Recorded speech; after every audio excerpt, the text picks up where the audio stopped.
Hello, bonjour et bienvenue dans ce dernier épisode consacré au burn-out et plus particulièrement à la reconversion après un burn-out. Dans cet épisode en solo, je t'explique les mécanismes de l'épuisement professionnel. Spoiler, ce n'est pas ta faute. Et j'essaie de répondre à la question, est-ce une bonne idée de faire une reconversion pro après un burn-out? Tu verras, il n'y a pas une réponse unique à cette question. Cet épisode est une reprise d'une vidéo, c'est pour ça que je parle tout au long de présentation et aussi j'y parle de 30 à 40% de rechute, c'est plutôt 25%, je m'étais un peu emballée, mais c'est quand même beaucoup. Et si tu as fait un burn-out ou que tu le sens pas loin et que tu veux adapter ta vie pro à ta situation, viens me voir. J'ai accompagné plus de 200 femmes à définir la vie pro qui leur convient, y compris après un burn-out. Je te mets le lien vers mon agenda en description. Voilà, bonne écoute, n'oublie pas de liker, commenter, partager.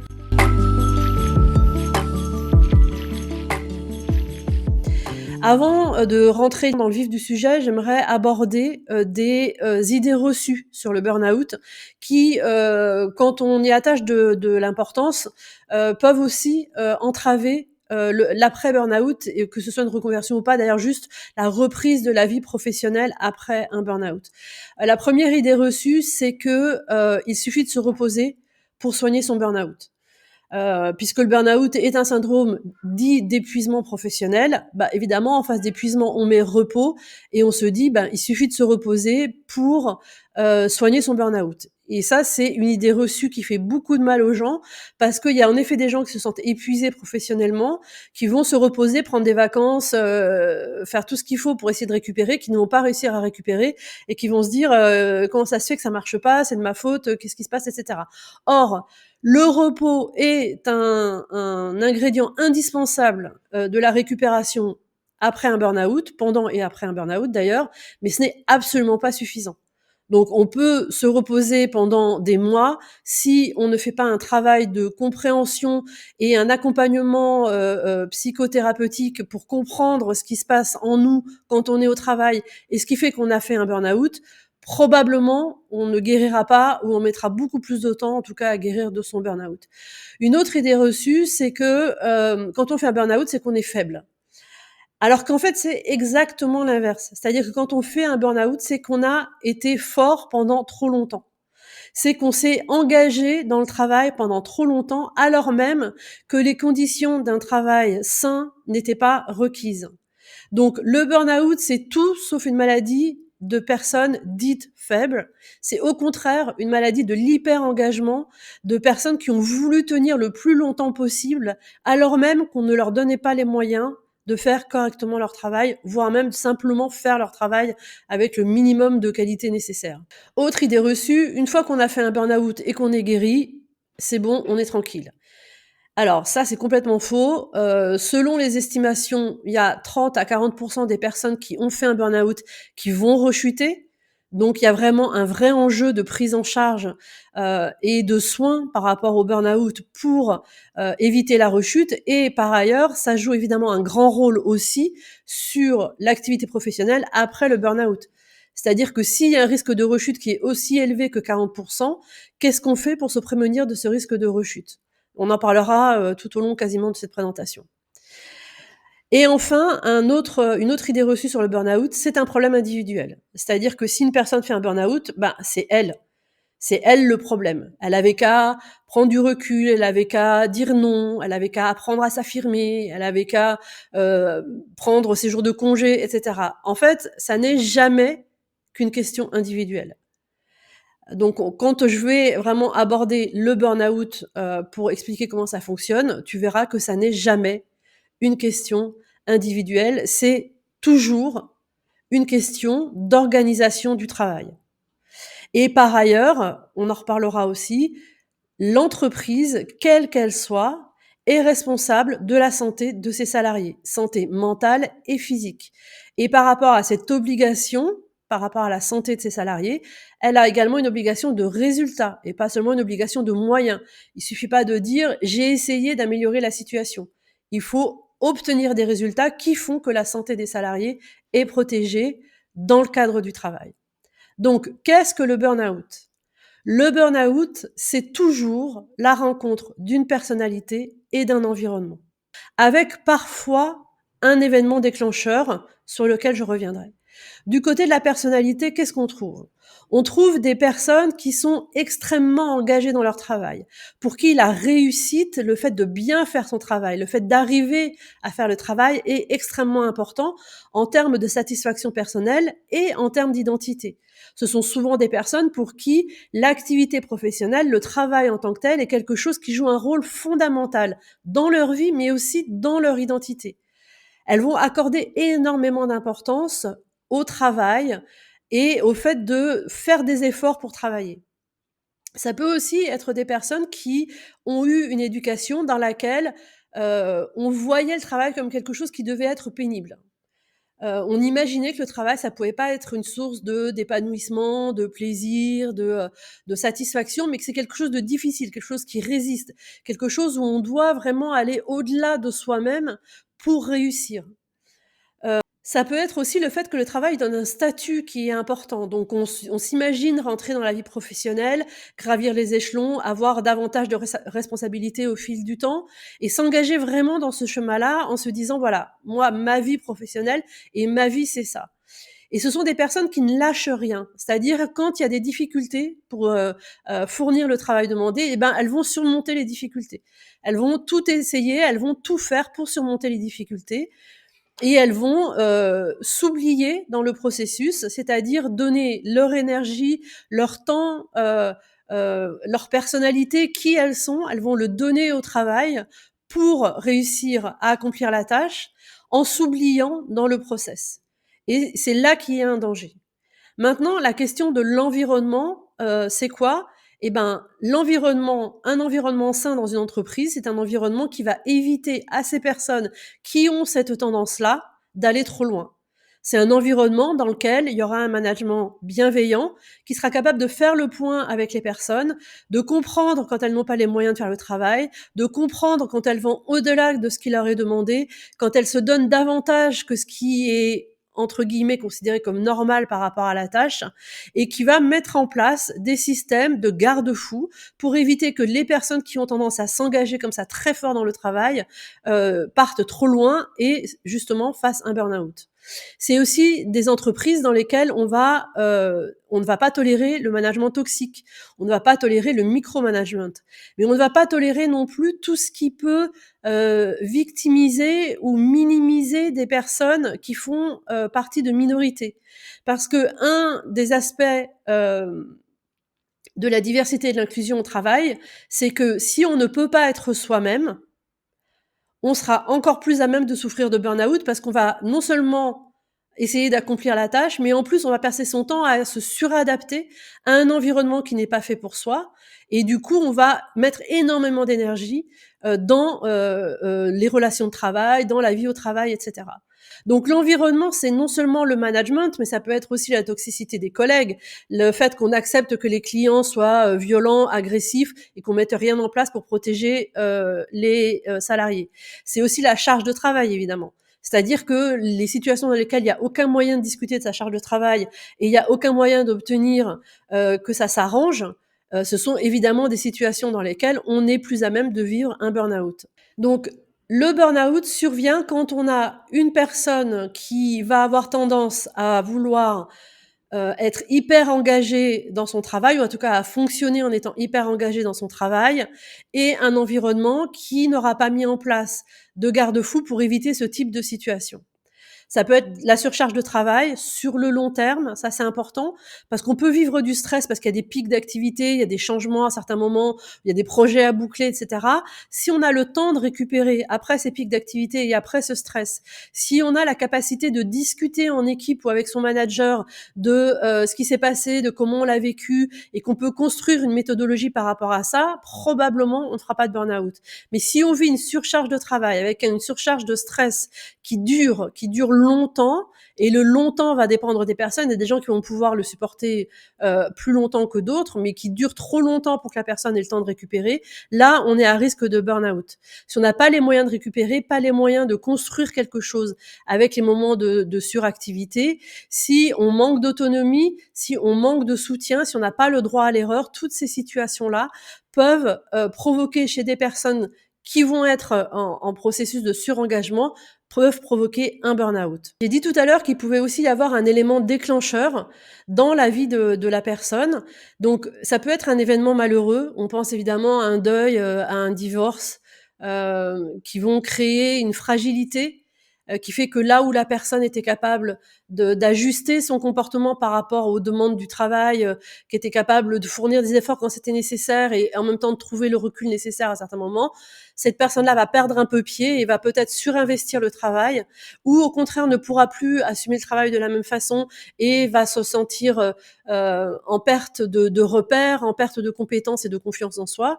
Ça peut être un événement heureux, typiquement les naissances, parce qu'elles vont complètement devenir parents, ça peut faire complètement shifter l'attention et l'engagement qu'on a au travail et nous faire perdre pied, encore une fois, là où on restait tard le soir pour finir un dossier compliqué, on peut plus le faire, du coup on est stressé de pas réussir à finir et du coup ce stress dure, on essaie de travailler plus vite, de façon plus dense et on est encore plus fatigué et le soir on s'occupe des enfants, etc. Donc la parentalité clairement peut être aussi un déclencheur, en tout cas un des facteurs, pas un déclencheur probablement, mais un des facteurs qui va conduire au burn-out.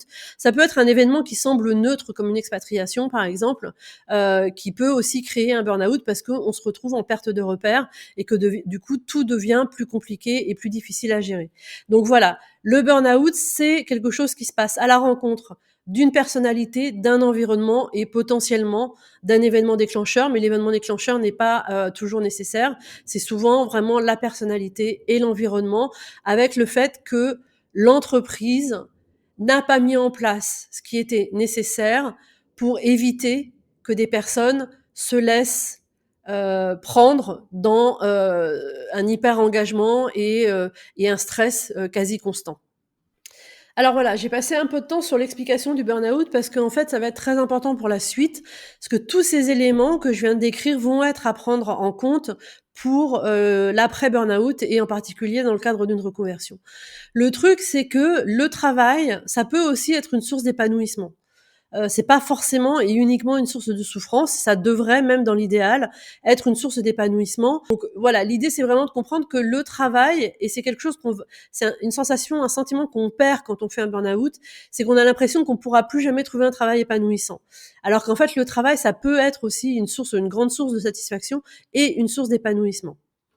Maintenant, comment ça se passe un burn-out? Donc, je t'ai dit tout à l'heure, c'était la personnalité, l'environnement, etc. Il y a énormément de symptômes qui peuvent faire penser à un burn-out. Le truc, c'est que ces symptômes, on va les reconnaître quand on aura déjà fait un burn-out.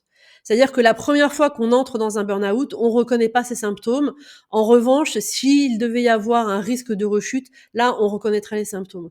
Donc, il y a des signes qu'on appelle des signaux faibles, et qu'on laisse souvent passer, qu'on ne remarque pas ou en tout cas qu'on n'associe pas à une situation d'épuisement professionnel.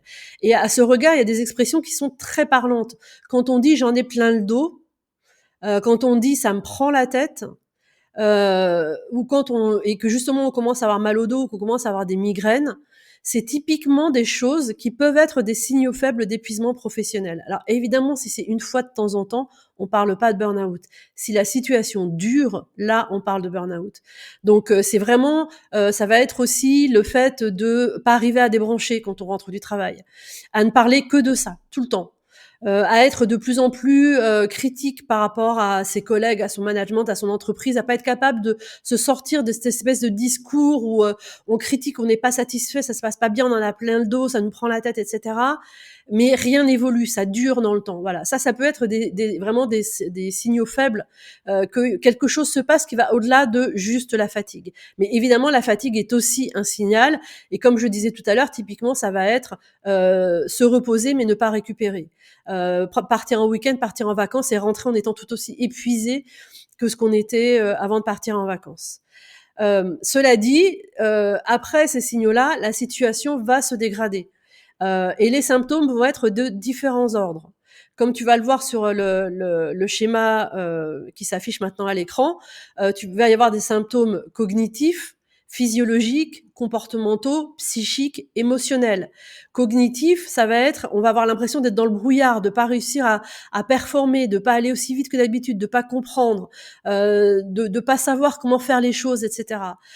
Physiologique, ce que je viens de décrire, les migraines, le mal de dos, le mal de ventre sont souvent des symptômes qui sont associés au burn-out. L'autre jour, j'ai eu une jeune femme en visio. Elle, c'était de l'eczéma, par exemple, qui était vraiment le symptôme le plus visible de son épuisement. Ça peut être des changements comportementaux, c'est-à-dire quelqu'un qui va se mettre en retrait, qui ne va plus participer à la vie de l'équipe, par exemple. Ça peut être des symptômes psychiques, de dépression. Ça peut être des symptômes émotionnels. On parle souvent de débordement émotionnel. Quelqu'un qui va se mettre à pleurer, qui va se mettre à crier, qui va plus réussir à contenir l'émotion qui monte et qui déborde, en fait. Donc ça peut être plein de choses, ça peut être différents symptômes, et souvent évidemment il y a un mix de différents symptômes. C'est jamais une seule catégorie de symptômes qui apparaît. Donc le processus du burn-out, c'est vraiment une situation de stress dans laquelle on n'arrive pas à récupérer, un surinvestissement dans lequel on se dit je peux y arriver, je vais le faire, une anxiété qui grandit, une baisse d'énergie, une baisse d'estime de soi. Moi j'ai eu une cliente qui après un burn-out m'a dit jusqu'à maintenant, à chaque fois que j'étais avec une grosse charge de travail, je m'en sortais en travaillant plus. Sauf qu'un jour, son corps lui a dit, ben, en fait, maintenant ça suffit. Et un matin, elle n'a pas pu sortir du lit. J'ai eu une autre cliente qui, en partant travailler un matin, s'est retrouvée dans la rue devant chez elle en n'ayant aucune idée de ce qu'elle faisait là et pourquoi elle était dans la rue alors qu'elle venait de sortir de chez elle pour aller au travail. Donc ce genre de situations qui peuvent être vraiment frappent l'esprit sont typiquement des manifestations de burn-out. Or, le burn-out, on a toujours l'impression que c'est cet événement-là qui marque le burn-out. Sauf qu'en fait, c'est une longue descente qui mène au burn-out. C'est un temps relativement long qui va mener au burn-out. Et comme tu peux le voir sur le schéma qui s'affiche, on va descendre avec différents symptômes, différentes étapes qui vont s'afficher, qui vont se passer pour toi. Et la sortie du burn-out, en revanche, ne sera absolument pas linéaire. C'est une sortie qui va être avec des hauts et des bas, des moments où on va se sentir très bien, des moments où on va se sentir complètement perdu, on va être découragé, avoir l'impression que le burn-out est en train de récidiver, etc. Et ça, c'est très important à prendre en compte, particulièrement dans une situation de reconversion, parce que l'idée, ça va être de vraiment pas se lancer trop tôt dans la reconversion si on décide de faire une reconversion après un burn-out. Le truc va être de dire, OK, je sais qu'il va y avoir des hauts et des bas, je prends mon temps, je laisse mon énergie se reconstituer et j'y vais le plus doucement possible. Donc, au moment du burn-out, indispensable, consulter des spécialistes, médecins généralistes, psychologues, psychothérapeutes, etc. Consulter pour être pris en charge correctement. Comme je le disais au début, le burn-out, ça n'est jamais qu'une question de fatigue. Il faut absolument consulter un psy pour faire le point sur ce qui t'a conduit, toi, personnellement, au burn-out. Si tu ne fais pas ce travail de fond, le risque, c'est la rechute. Donc, il faut vraiment comprendre ce qui s'est passé, ce qui s'est joué pour toi dans le burn-out. Et ça va évidemment jouer un rôle fondamental dans l'après-burn-out, que ce soit une reconversion ou pas d'ailleurs, mais spécifiquement si c'est une reconversion. Donc, le processus de sortie du burn-out, c'est évidemment s'arrêter de travailler, se reposer le temps nécessaire. Et le temps nécessaire, c'est jamais juste 15 jours. C'est plutôt de l'ordre de plusieurs semaines, voire plusieurs mois. Aux Pays-Bas, où j'habite, on considère que c'est en moyenne 8 mois d'arrêt pour un burn-out, en moyenne. Donc, il y a des gens qui font beaucoup plus et d'autres qui font moins. Donc, voilà, bien garder en tête que c'est sur le temps long, la sortie du burn-out. C'est pas quelque chose qui se fait du jour au lendemain. Bien comprendre qu'il y a un avant et un après burn-out, que tu n'es plus la même professionnelle après le burn-out que tu étais avant. Peut-être que tu as perdu des ressources dans le sens où tu ne peux plus travailler autant, tu ne peux plus aller aussi loin dans la fatigue et dans le stress que ce que tu faisais avant, puisque ça t'a mené au burn-out. Mais ce que tu as gagné, c'est une bien meilleure connaissance de toi et la capacité à définir ce qui est pour toi un environnement de travail tenable et donc anticiper, que ce soit en tant que salarié ou en tant qu'indépendante si tu décidais de te reconvertir, quelle va être la situation de travail qui va te permettre de vivre un travail épanouissant et en tout cas un travail qui ne te mène pas à nouveau au burn-out. Donc toute la question après le burn-out, ça va être quel est le projet professionnel que tu peux construire qui va te permettre de préserver ta santé tout en trouvant une activité qui t'assure les revenus nécessaires et qui permette ton épanouissement. Autre solution, évidemment, ça va être de te dire, OK, moi je veux tout changer, je ne veux plus jamais vivre de burn-out, je veux tout changer, je vais faire une reconversion. Alors là, il y a un certain nombre de questions qui sont fondamentales à se poser. Savoir pourquoi tu veux faire une reconversion et quel type de reconversion tu veux faire. Quand on a vécu un burn-out, on a aussi perdu le sens de son activité. C'est-à-dire qu'à un moment, plus rien n'avait de sens. On avait une position complètement cynique par rapport au travail en disant mais pourquoi je fais ça en fait. Du coup, on va avoir tendance à se dire je veux du sens dans mon activité. La question du sens, elle n'est pas aussi simple que ça à régler. Je vais te donner 2 exemples et tu vas comprendre pourquoi c'est pas aussi simple. Imaginons tu travailles dans une ONG. Tu travailles dans une association, tu travailles dans une ONG dont la mission est absolument fabuleuse. La mission te plaît énormément, tu as vraiment envie de t'investir là-dedans, etc. Mais toi, ton rôle dans cette ONG, c'est un rôle purement administratif. Et si tu es tout à fait honnête, tu as du mal à te rendre compte comment ton rôle, à toi administratif, participe à la mission plus large de l'ONG. Est-ce que ton métier va avoir du sens ? L'organisation, la mission de l'organisation aura du sens, mais est-ce que toi, ton métier, ton rôle aura du sens? Contre-exemple, tu travailles dans une entreprise qui, disons-le comme ça, participe à la pollution au niveau planétaire. Mais ton rôle, c'est la diversité et l'inclusion. Donc, tu as un métier où tu vas développer la diversité et l'inclusion dans l'entreprise. C'est un métier qui est plein de sens, dans lequel tu vas trouver une vraie mission, quelque chose qui peut être extrêmement motivant de te dire, je vais travailler la culture de l'organisation pour favoriser l'inclusion du plus grand nombre et le fait que tout le monde peut être soi-même au travail. Ok, mais l'entreprise, elle a une mission qui a un impact négatif sur la planète. Est-ce que ton métier a du sens? Donc la question du sens, elle n'est pas aussi simple que ça. Et le truc, c'est vraiment d'essayer de trouver le point où ça a du sens pour toi et c'est quelque chose que tu vas pouvoir évidemment monnayer quelque part, soit en tant que salarié, soit en tant qu'indépendante. L'autre piège de la reconversion, c'est de se dire je vais vivre de ma passion. Tout ce que j'ai fait avant qui m'a mené au burn-out, c'était parce que je devais le faire, je l'ai pas forcément choisi, en plus j'en ai souffert énormément, ça n'avait plus de sens pour moi à la fin, etc. Donc je veux trouver ma passion et je vais vivre de ma passion et ça va me rendre heureuse. Ok ? Alors, plusieurs points au sujet de la passion. D'abord, toutes les passions ne sont pas monétisables. Tu peux adorer faire de la mosaïque, être dans le flow quand tu fais de la mosaïque, vraiment vivre des moments extraordinaires quand tu es dans la phase de création, etc. Mais ne pas pouvoir vivre de la mosaïque. Je dis pas qu'on peut pas vivre de la mosaïque, je dis que c'est pas forcément possible pour tout le monde. Tu peux aussi avoir une passion que tu adores, mais qui va perdre de son intérêt quand tu vas commencer à vouloir la vendre. Parce que tant que tu le fais pour toi, c'est quelque chose qui te donne énormément de plaisir et de satisfaction. Le jour où il faut le commercialiser, t'as plus autant de plaisir. Il faut commencer à produire parce qu'il faut commercialiser. Il faut commencer à marketer ce que tu fais, etc. Donc, ça peut aussi dégrader le sentiment d'épanouissement que tu avais par rapport à cette activité. Et enfin, le troisième point important, c'est que la passion au sens propre du terme, que ce soit la passion amoureuse d'ailleurs ou la passion professionnelle, c'est quelque chose qui nous consume littéralement. C'est quelque chose qui prend possession de nous en tant que personne. Est-ce que c'est vraiment quelque chose qu'on a envie de vivre quand on a vécu un burn-out ? Je ne suis pas sûre. Donc le thème de la passion, c'est vraiment un truc auquel il faut réfléchir, se poser les bonnes questions et se dire mon objectif à moi aujourd'hui, c'est la préservation de ma santé. J'ai compris ce qui m'avait conduite au burn-out. Je sais quels sont les garde-fous que je dois mettre en place. Comment est-ce que je crée mon activité? Comment est-ce que je choisis mon nouveau métier pour prendre en compte le fait que je ne peux plus travailler comme je le faisais avant, je ne suis plus la même professionnelle que celle que j'étais avant. Donc les points de vigilance à avoir quand on veut faire une reconversion après un burn-out. Comme je l'ai dit à plusieurs reprises, on n'est plus la même personne. Donc il faut absolument prendre le temps de comprendre ce qui nous a conduit au burn-out et comment mettre en place les bons garde-fous.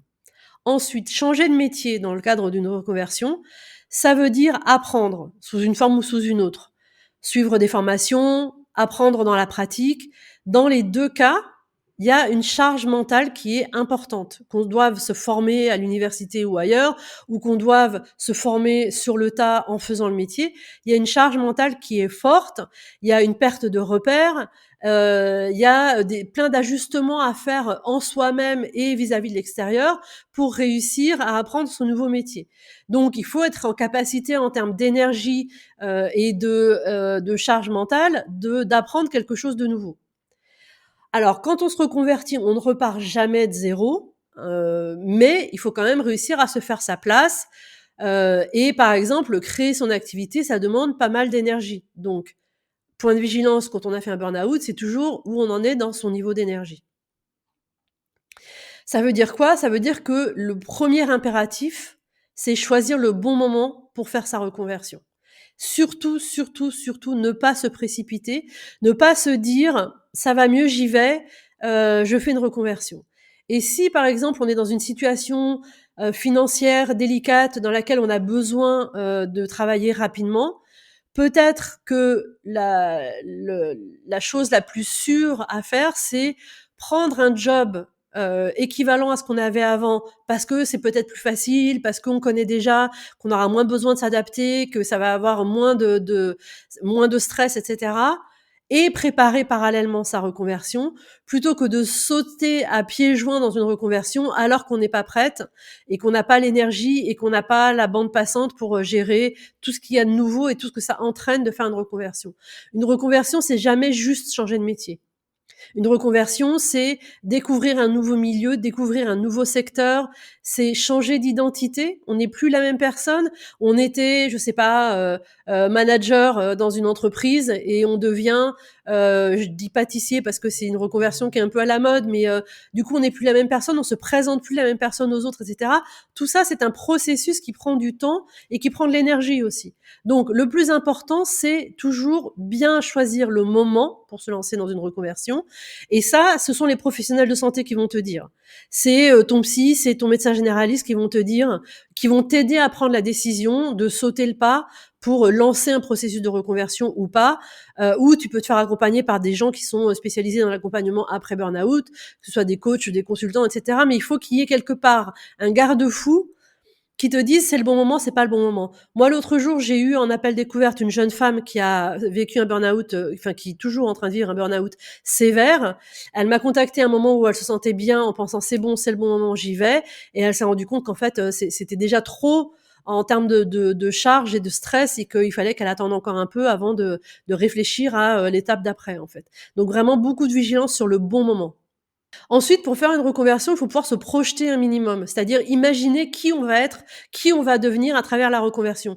Or, une des choses, qui est liée au burn-out, c'est l'incapacité de se projeter dans l'avenir.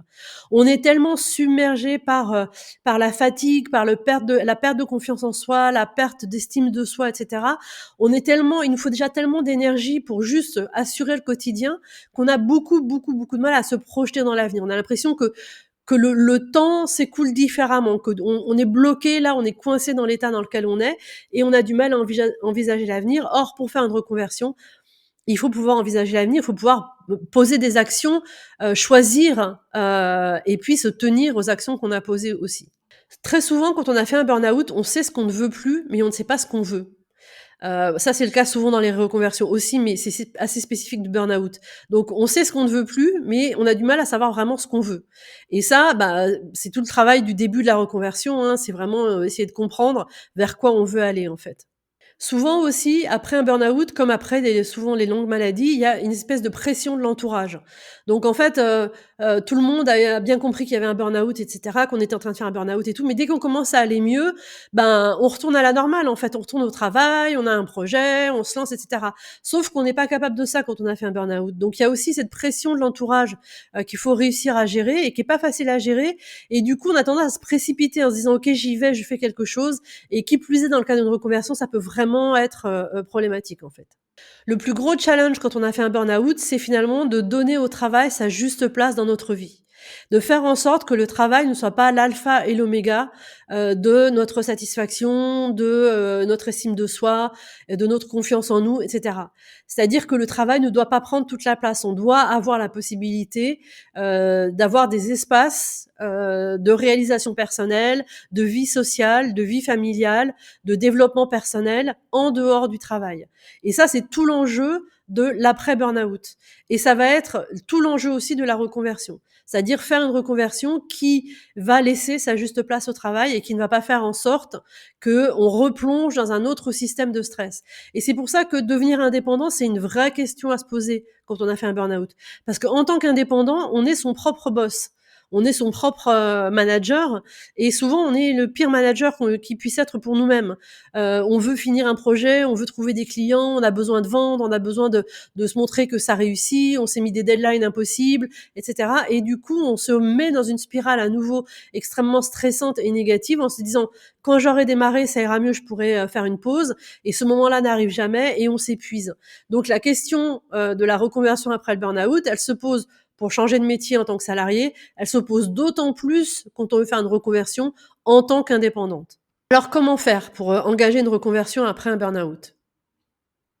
La première chose à faire, c'est faire un point le plus honnête possible sur ce qui est non négociable pour toi. Les choses que tu ne veux plus du tout rencontrer dans ta vie professionnelle. Et ça peut être plein de choses différentes. Ça peut être du micromanagement, comme ça peut être travailler à 1 heure de chez soi ou avoir des déplacements professionnels fréquents.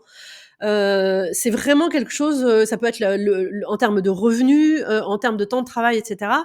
Ça va être vraiment poser un cadre, en fait. Poser un cadre, non pas en se disant: «Il faut que ça coche toutes les cases» et cetera, mais plutôt en se disant: «OK, j'ai un cadre. Si je dois négocier sur le temps de travail, est-ce que j'ai la marge pour négocier sur le salaire? Est-ce que si je dois avoir des déplacements, je peux négocier sur la quantité, la durée, et cetera?» Enfin voilà, juste poser un cadre de ce qui est non négociable pour toi, ça c'est fondamental et c'est vraiment le point de départ. Tu as vécu un burn-out, tu sais ce que c'est que perdre pied, tu poses un cadre pour pas que ça se reproduise. Ensuite, faire le point sur tes envies. Tes envies, ont très probablement évolué entre l'avant et l'après burn-out. Typiquement, peut-être qu'avant le burn-out, tu avais, envie d'avoir des promotions, gravir les échelons, avoir de plus en plus de responsabilités et qu'après le burn-out, tu as plutôt envie d'avoir un environnement de travail où tu maîtrises ce que tu as à faire, quitte à ne pas avoir d'évolution, quitte à ne pas avoir de promotion et cetera. Ou un environnement de travail dans lequel tu vas apprendre des choses, dans lequel tu vas avoir le temps d'apprendre des choses et cetera. Donc si tes envies ont changé et elles ont probablement changé et en tout cas, ça vaut toujours le coup de faire l'exercice, vraiment, mettre sur le papier quelles sont tes envies aujourd'hui en termes de vie professionnelle et d'activité de travail. Et rentre vraiment au niveau de l'activité. Qu'est-ce que tu as envie de faire de tes journées, en fait? Qu'est-ce qui te convient? Qu'est-ce qui te fait envie aujourd'hui?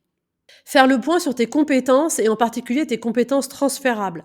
Les compétences transférables, c'est les compétences qui ne dépendent pas d'un métier, mais que tu vas pouvoir utiliser dans différents métiers. Typiquement, la communication, c'est une compétence transférable. Tu peux l'utiliser dans n'importe quel métier, c'est un atout, c'est une compétence transférable. Il y a les compétences et compétences transférables. Le truc qui est important avec les compétences, c'est aussi de te dire: «OK, j'ai telle et telle compétence, je suis bonne quand je fais ça, j'y arrive facilement et tout, mais est-ce que j'ai encore envie, de mobiliser ces compétences-là? Ou est-ce que, j'ai envie de passer à autre chose?» Donc on peut être très, très bon dans quelque chose et pas avoir envie de le faire.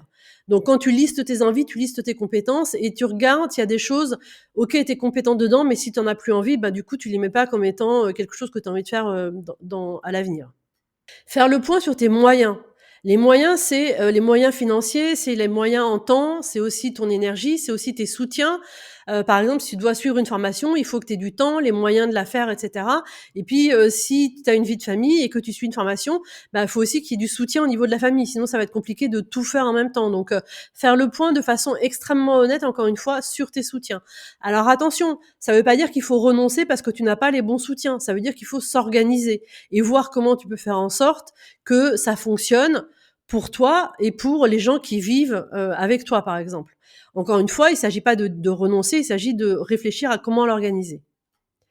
Et enfin, établir un plan d'action réaliste qui tient compte de l'épisode du burn-out pour construire ta reconversion et le point le plus important, je l'ai répété à plusieurs reprises, préserver ta santé.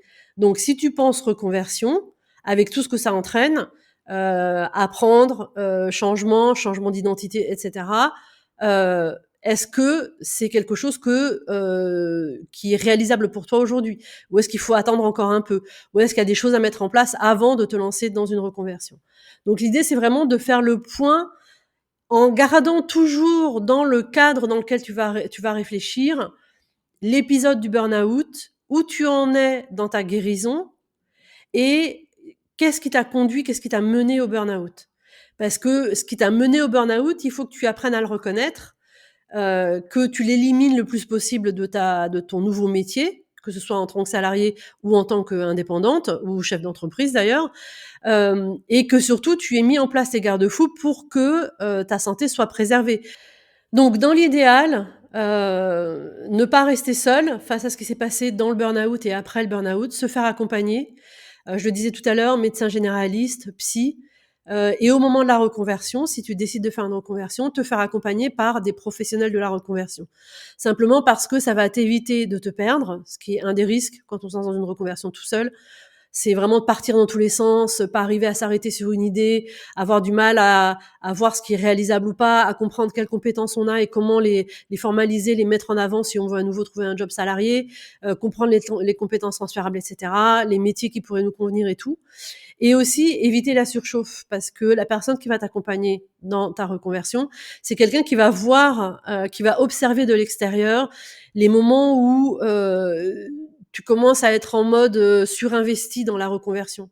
Le moment où tu as plus de recul par rapport à ce qui se passe, où tu as vraiment envie de te lancer, tu es pressé, tu veux démarrer et cetera, qui va te permettre de prendre du recul par rapport à ça, à te poser et à te dire: «OK, je vais y arriver, je vais faire cette reconversion, ça va se faire, mais il faut pas que j'oublie de m'écouter, de prendre soin de moi dans le process». Donc ça, c'est aussi quelque chose qu'évidemment, la consultante, la coach et cetera, va pouvoir t'aider à faire en phase de reconversion après un burn-out. Donc en conclusion, bonne ou mauvaise idée, la reconversion après le burn-out? Évidemment, tu l'auras compris, la réponse c'est: ça dépend. Mais il y a un truc qui est fondamental, c'est vraiment choisir, attendre le bon moment, ne pas se précipiter, ne pas se jeter à corps perdu dans une reconversion, se faire accompagner pendant le burn-out par une psy, par un médecin généraliste et cetera, et se faire accompagner au moment de la reconversion parce que ça évite les écueils que sont tourner en rond sans y arriver, ce qui est épuisant, décourageant, ce qui ne va pas t'aider à remonter ton estime de toi ou ta confiance en toi, et éviter la surchauffe, c'est-à-dire le moment où on perd pied et où on se dit: «Il faut absolument que, je me dépêche et j'y arrive, je le fasse le plus rapidement possible». Donc voilà, j'espère que cette présentation t'aura donné des éléments de réponse sur la question reconversion après un burn-out, bonne ou mauvaise idée, et qu'elle t'aura donné aussi des pistes sur la compréhension du burn-out, si tu en as vécu un, ou si tu penses que tu es plus ou moins en phase de burn-out, et aussi sur les enjeux de la reconversion, du coup, spécifiquement après un burn-out. Voilà, j'espère que cet épisode t'a plu. Laisse-moi un commentaire, envoie-moi un email, dis-moi ce que t'en penses. Et à bientôt!